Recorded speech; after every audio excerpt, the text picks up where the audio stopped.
I always had a bit of a vision that customers and shoppers would go to their preferred channel to buy a product. And some retail buyer once told me that the brand is something you can buy everywhere. So I guess for us at Charles Bentley, it was around how do we leverage the types of products that we've got and try and offer customers a choice of where to buy them, predominantly online in some of the products that potentially don't work for us in store.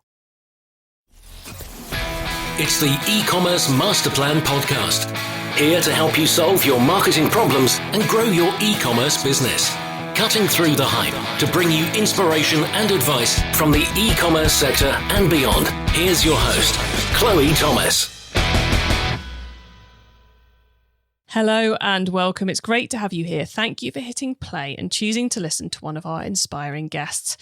Now, regular listeners will know that me and the team get a lot of joy and fun when you guys talk about us on social or leave us reviews. So I've got one of those to give a shout out to in this episode before we get started.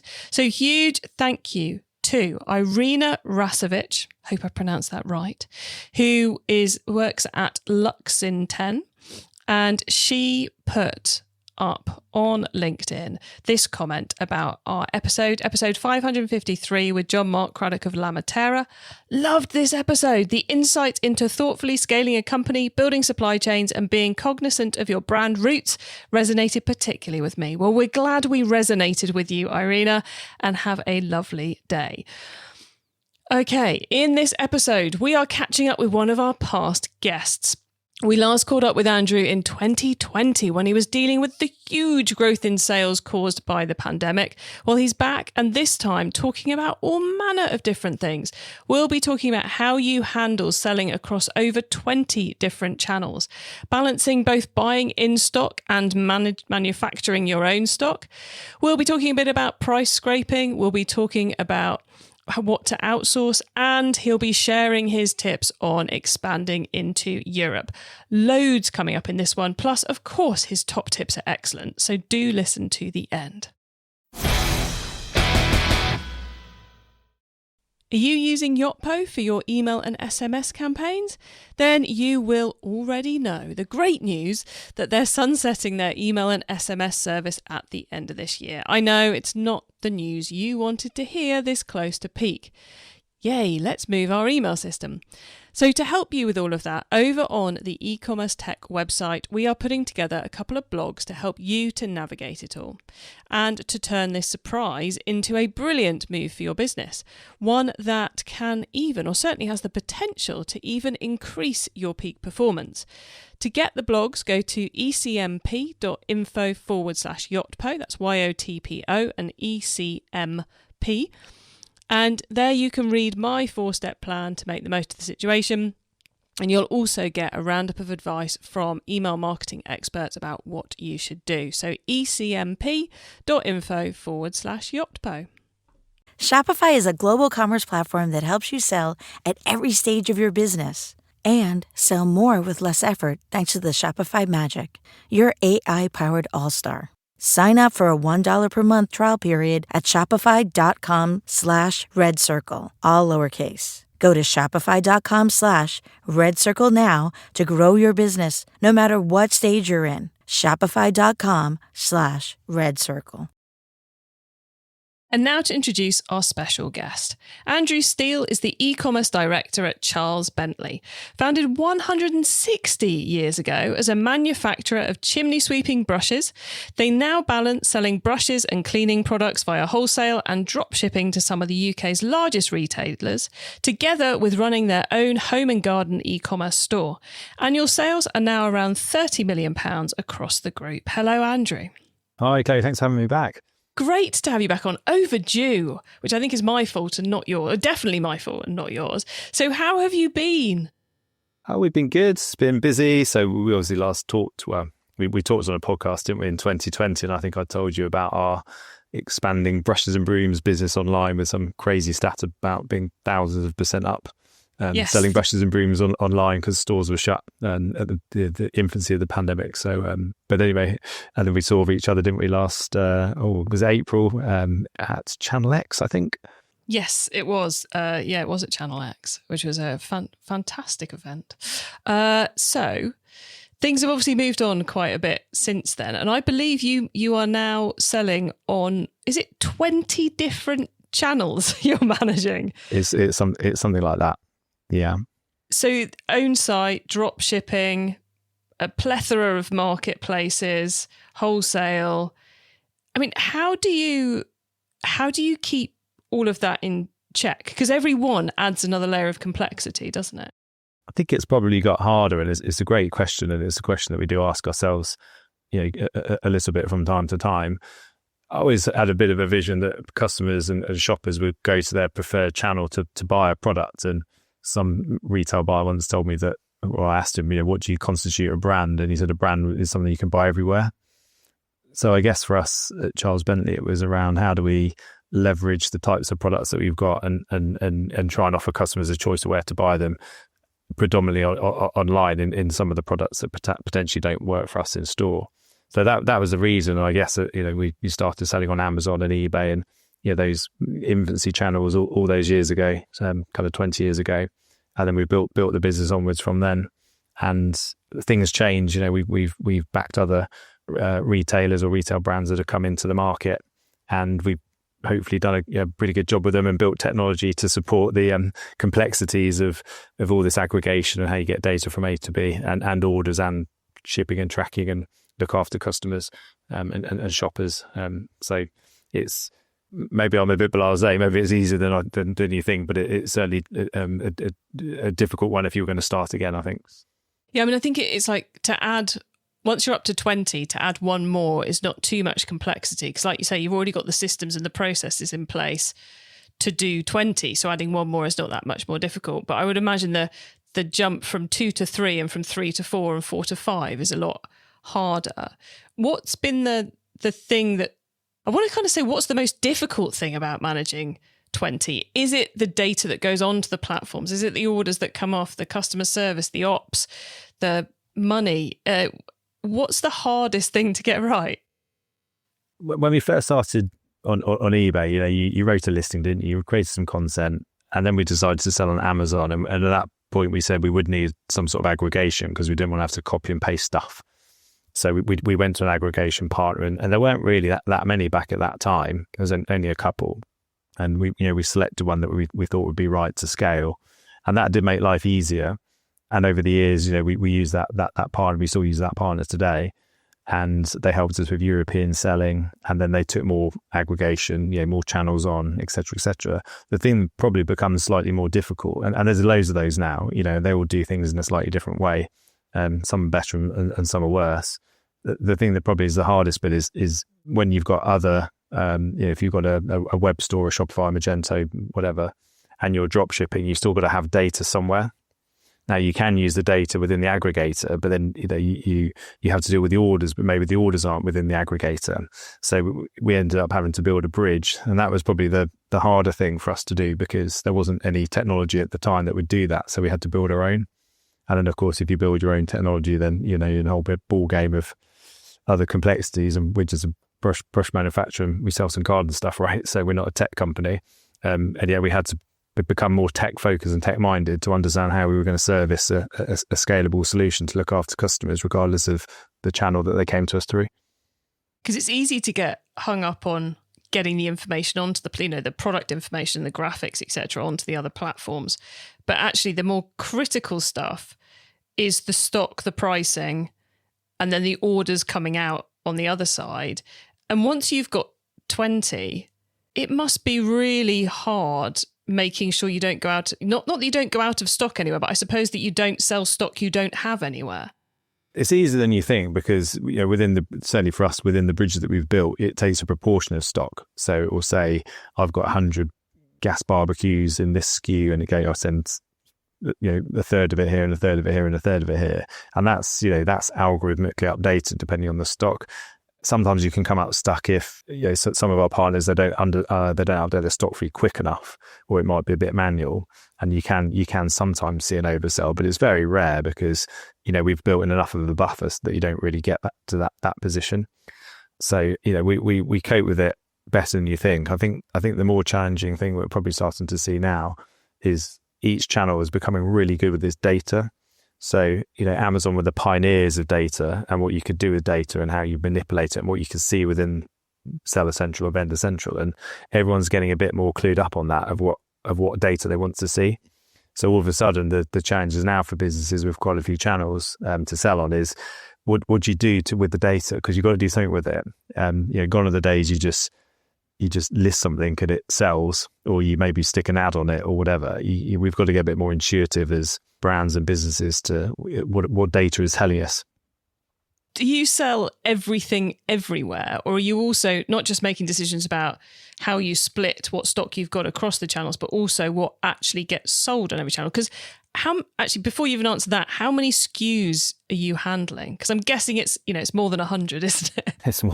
It's about 600. Pre-pandemic, it was probably a lot more. And I think we came to the conclusion that, we had maybe taken our range slightly too wide.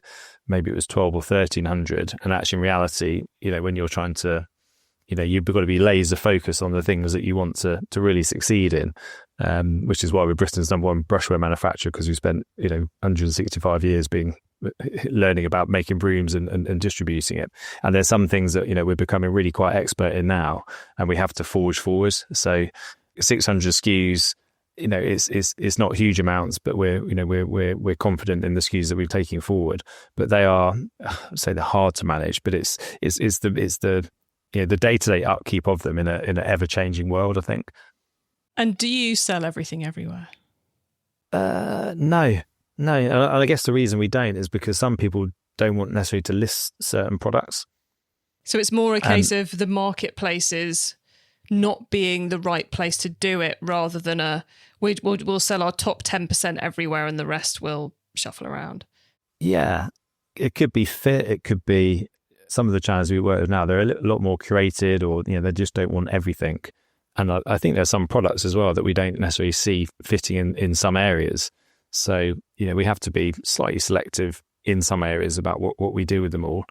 But then sometimes you don't always know, and it's a hard sort of conundrum that sometimes we all face. Everything everywhere, you get more visibility, potentially traffic.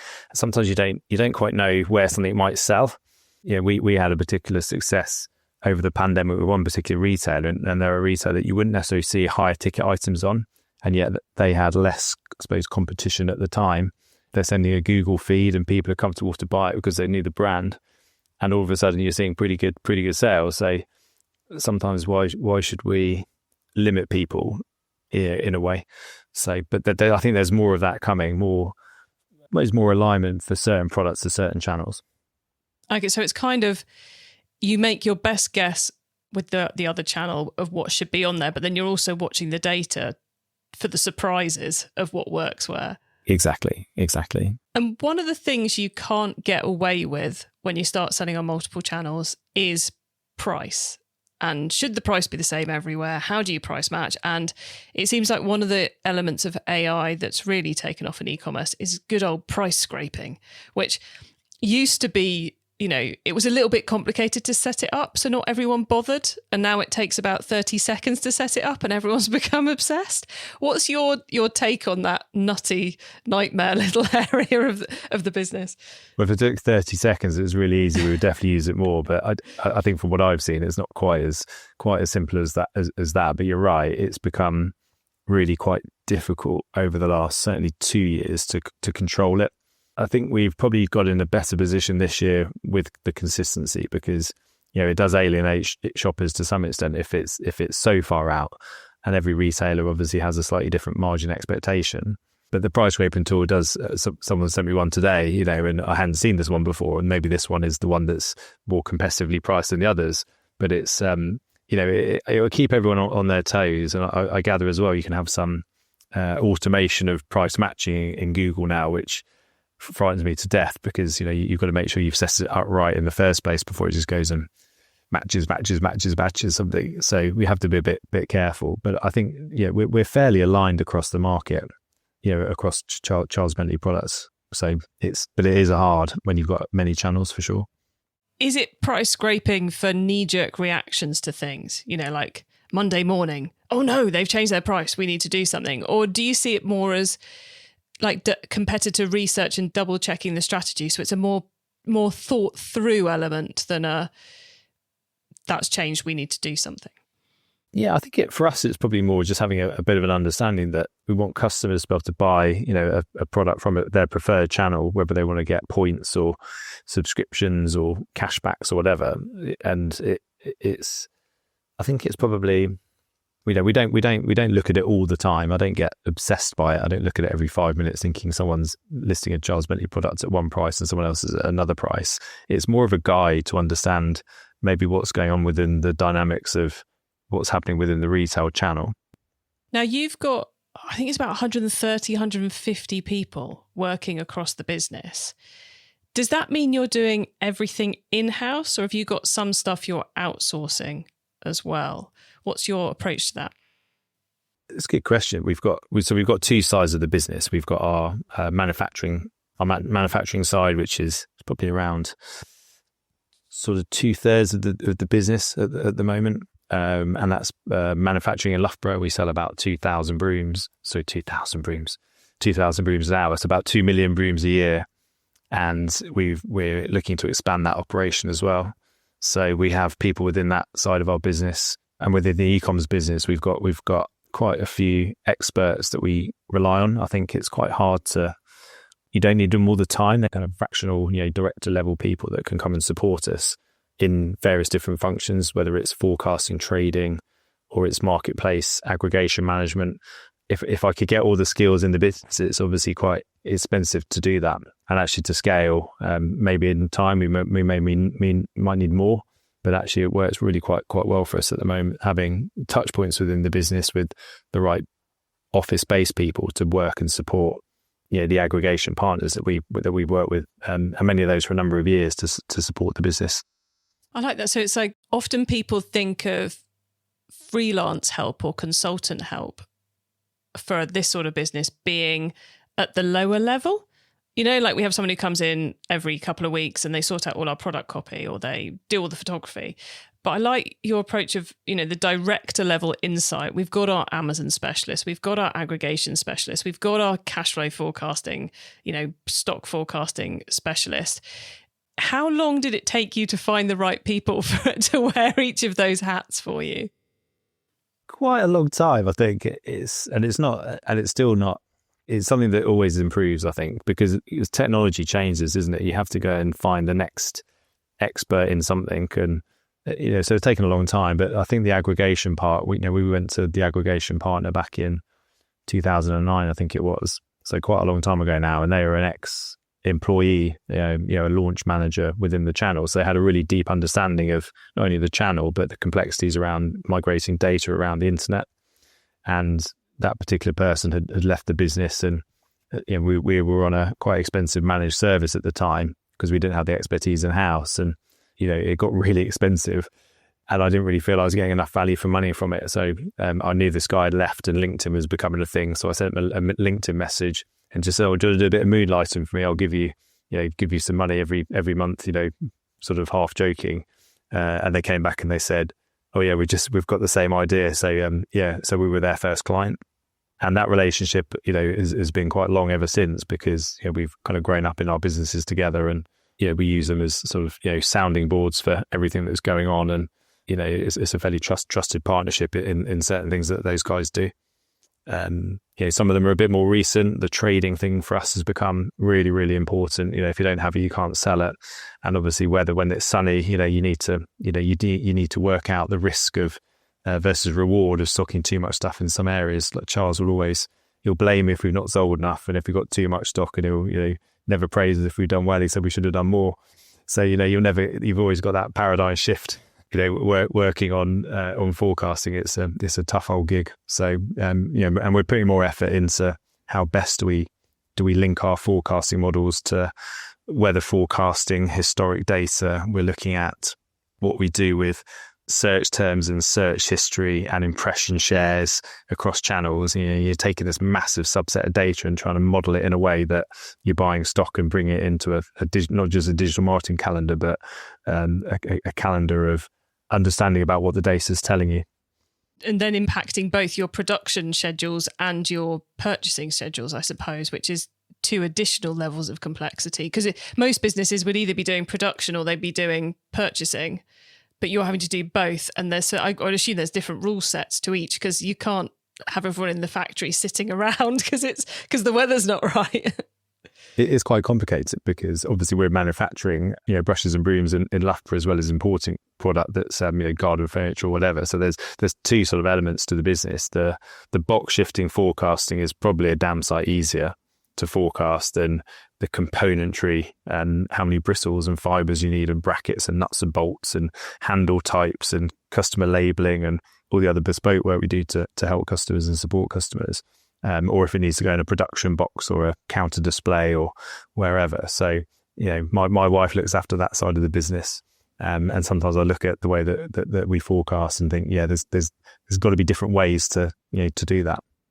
And you mentioned about using the weather to help with the forecasting, and then data from the search engines and Amazon data and all those different sorts of things. And I find myself going, oh, that'd be so exciting. That'd be so cool to build. But then you have to remember, actually, we can have all the ideas we like, but if this doesn't help us and it doesn't actually impact us, so it's constant. I assume you're constantly questioning the rule sets and the data you're pulling together.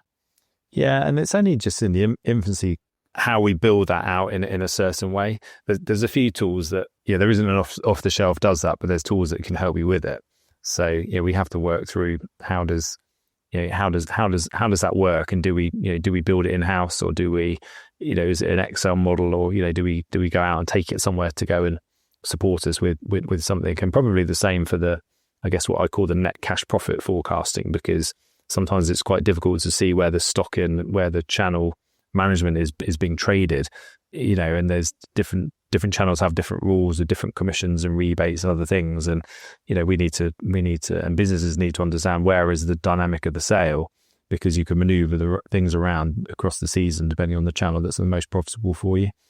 Ultimate goal is that you support everyone, but in reality, it's not always evidently possible to do that in some channels.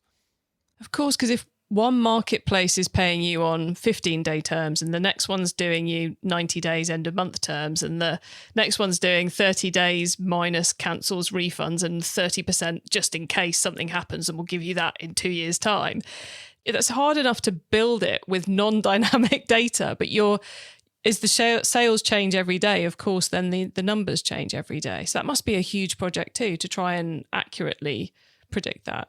It is, and I think we have got some software in house that can aid us. We've got we call him a systems accountant. So he builds a lot of data and data sets within our ERP, and you can start to look at things in a slightly different way. But I think the key for us and certainly businesses is what I think people can get quite hung up on sales and not net cash. Sales and gross margin. People can get really hung up on that and think that the matrix is right, and they might think a ROAS of 1 to 2 is amazing, and other people might think that's terrible. It depends on where you're going with your business. But I think we quite like the data integrity here at Charles Bentley to see actually what's actually going on. Where is the actual money? Exactly. Yeah. A simple rule, but a very common one in retail if you're doing it right. Now, changing tack a little, Andrew, but you mentioned when we were talking about how many different channels you're doing that you've also started selling across into other countries, which is obviously a great way of scaling, which has become somewhat more challenging this year with the trade wars going on. Let's not get into the politics of it all, but how has that changed your plans? Because I imagine back in 2024, it's been great. We're going to roll out to there, and there in Europe, and there in America.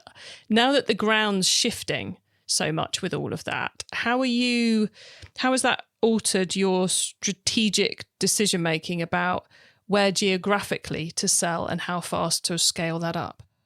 Well, I think if we wind back to probably pre-Brexit, when we first were selling predominantly on Amazon in Europe, France, Italy, Germany, and Spain were the first markets, and we had I think originally we got a UKTI government grant to go and fund it, which is great. It was like 50% match funding, so we got lots of humans to go and write lots of copy and happy days, and then we were away. We then really got to round about the pandemic time, and the pandemic and Brexit all kind of merged into one, didn't it? And we were flying in Europe. We're doing about 2.5 million euros or something across those channels, plus eBay, Conforama, Cdiscount. We were going to launch Allegro in that year in Poland. And then the wheels fell off because it became abundantly clear it was going to be a lot more complex and difficult. And then I think, the pandemic sort of subsided, and then retail was in decline. And 2022 for businesses was very, very difficult, certainly in e-coms and certainly within garden furniture e-coms with the crazy container prices and the stock that we were all lumbered with. So us, like many businesses, we just focused on getting through that kind of crazy time.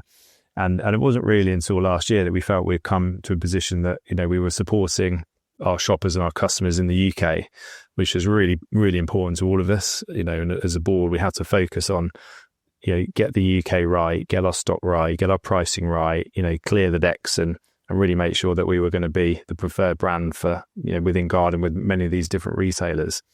And it hasn't become until that point that actually we can go and look at Europe again. And what's become abundantly clear is it's not as hard as it was. A lot of things have changed. Technology is aiding, certainly in some areas, how to do it. So we've already started now selling back on Amazon into France as our first channel, and really we should be able to roll out more products. We have to be a bit more careful about packaging and assembly instructions and all the legal requirements, which is a lot more complicated than it certainly was when we first started all those years ago. But in reality, it's not a difficult job. It just takes time. So we should have shoppers buying Charles Bentley products across Europe really, en masse over the next 12, 18 months. And we should be able to go back into all those channels that we did. And there's still a lot of work to do to make that work. But certainly in the garden category, when, we've had an amazing year of weather, haven't we? It's like a 5-year cycle. So it seems every 5 years it's amazing, and then it's sort of all right, and then it's not very good.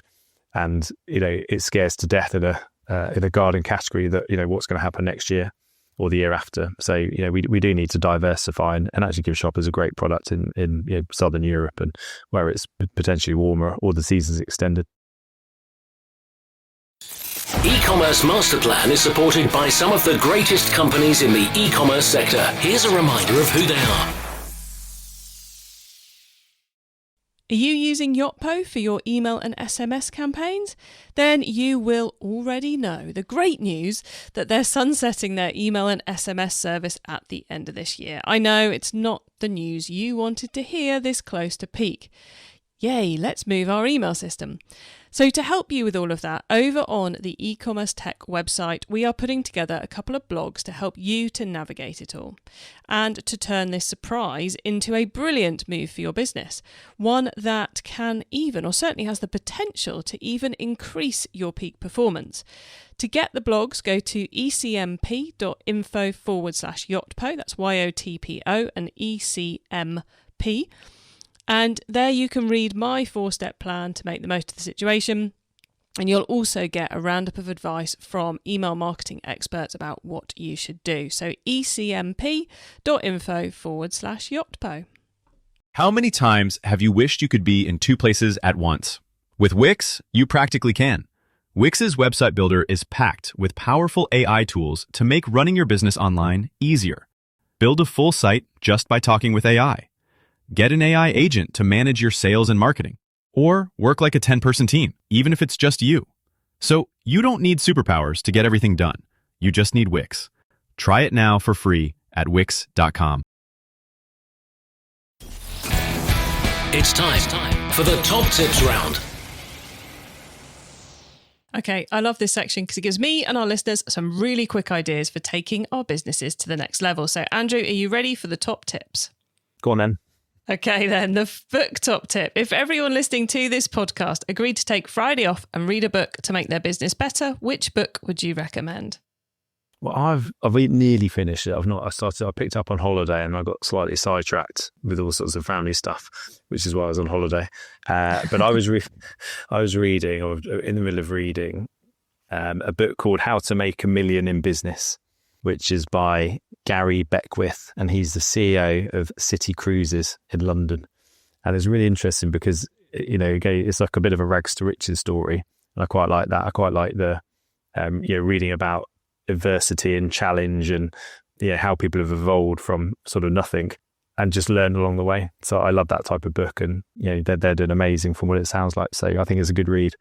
It's always nice to read kind of what I call a business biography or autobiography, especially when it's in a different sector. Yeah, because we all read too much e-commerce stuff, don't we? And listen to too much e-commerce stuff, and it's quite refreshing. Go and see. Oh yeah, I get where they're doing that. Look beyond is always good in my book. So I'll be looking that one up myself. Yeah, and everyone, I think the thing we find, and the same with meeting other people in other industries, and on a course at the moment, like a leadership course, like mentoring course, and there's a lot of other sort of director execs, people, and no matter the size of the business or the type of role, everyone's got the same challenges. Everyone's got the same problems with their teams or technology or sector or owners or transport or whatever. And it's just good to read and understand and learn. Oh, completely. Okay, the traffic top tip. Which marketing method do you either prize above all others or think doesn't get the press it deserves?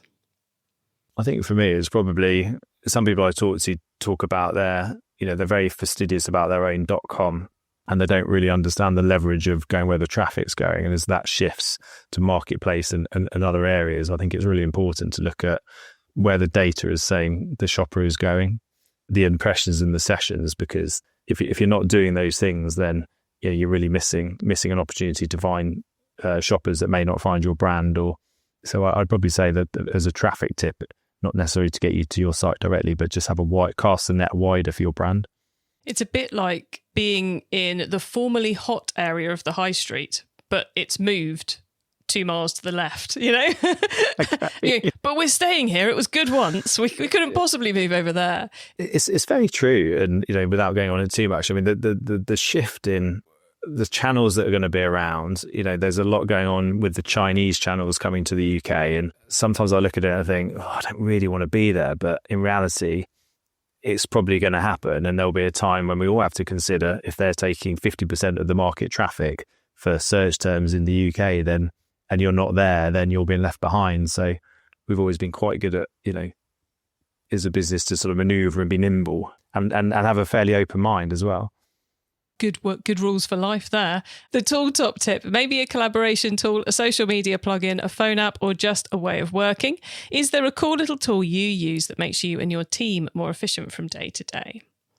One that I've had, which maybe slightly touched on, is sellerboard.com for Amazon data, because you can plug it in and you can use you can use its software to look at your sales and your commissions and your rebates, and it gives a bit of a mini P&L, which really I think it's nice to see if you're multi-channeling, and you can we could build out more things within it to see. We've started using Klaviyo for charlesbentley.com, and that's been really quite good for us, to see how we set the flows up, and there's more customer interaction, which is really what we want to see on our own .com. charlesbentley.com is in a way it's the hub of where people might come to understand the brand, and actually in reality we want them to buy on their preferred channel. If they buy from us, great, we want to service them and look after them and retarget all those other good bits, but in reality we want to support all the places that we sell, and you need to feel comfortable where you buy it from. And the carbon top tip. What's your favourite way to reduce the carbon footprint of an e-commerce store? Well, not just a store, but I think as a business, we maybe slightly thinking of it in a different way because we're manufacturing as well, rather than just a pure play. But we've got a company called Auditel, and Auditel are our carbon footprint. It's like an accountancy firm, and they're doing a real deep dive. It's quite expensive, but it's a real big deep dive into the business, and it's touching everything. It's asking the employees and our team how to get to work. It's how many times we go to the Far East to source products. How many miles are our fantastic sales team driving to go and represent the company and look after our customers? And it takes all that data and it gives you a number, gives you what it is, and then they start to set parameters around how you would improve. And I think that's great. You can probably tell we quite like data, and we quite like understanding data, and then you can do something with the data, and then you can better yourself, and ultimately better the planet. So the Auditel data is really quite important for us, but not just that, but obviously the impacts of plastic packaging tax in our industry in the UK, that was going to make a big change anyway. So we're spending a lot of time on understanding that to remove plastic from product packaging, getting a higher recycled content. For example, our clay chimneys now used to have a polystyrene big case because they used to break because they're made out of clay. So you had to really look after them. And now it's, we've had to redesign it to have like a honeycomb inner so that it still gets the benefits of the polystyrene, but without the plastic. So yeah, there's and across, I think 600 online products and, probably 2,000 products in total. There's a lot of work to go through and, to make sure that we're really, really making sure we've got a great product that is carbon friendly. And we plant a lot of trees in our forests. So we're members of FSC. So, obviously our wooden products are all FSC certified. So every time they're chopped down, and actually many of them are byproducts. So without boring everyone to tears too much, that wooden brooms are a byproduct of the rubber industry. So when they cut the rubber trees down to make tires and all the other things you use rubber for, the tree comes to the end of its life and it's chopped down, and obviously lots of them are replanted. It's quite nice, a very ethical product. I had no idea you were going to say rubber trees at that point. That was a complete surprise to me. I'm not the expert. If you want to get Charles to come and talk to you about plantations and wood, he is more than 50 years expertise in wood. As it would be essential if you're making brooms. Exactly. I love those carbon top tips as well, because the data is obviously critical, and then there's clever solutions. Is lots of innovation and cleverness in the world of carbon. So thank you for that, Andrew. Now, before we say goodbye, could you please let the listeners know where they can find you and your business on the web and social media? Of course. So charlesbentley.com is the home of Charles Bentley products, and you can find all manner of home, garden, leisure products on the site. And we're on Facebook and Instagram at charlesbentley.com 1860. Brilliant. Andrew, thank you so much for coming back on the show. It's always a pleasure to catch up with you. So I'm really pleased we got to record it this time. So thank you so much for being here. Great. Thanks, Clay. Thanks for having me.